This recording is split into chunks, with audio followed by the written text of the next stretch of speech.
Okay. How do you think that the contribution of morphodynamics is going to be to geology in the next 50 years? What will be geology and civil engineering in the next 50 years?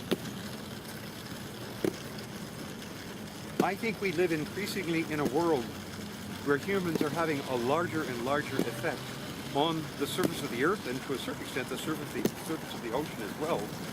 And as those effects become larger and to a certain extent unmanageable, if we don't know the physics of how things got to be the way they are today, we won't be able to predict what effect we're having on the future.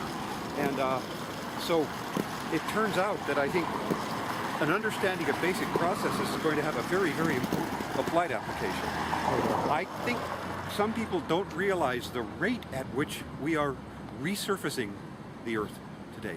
Okay.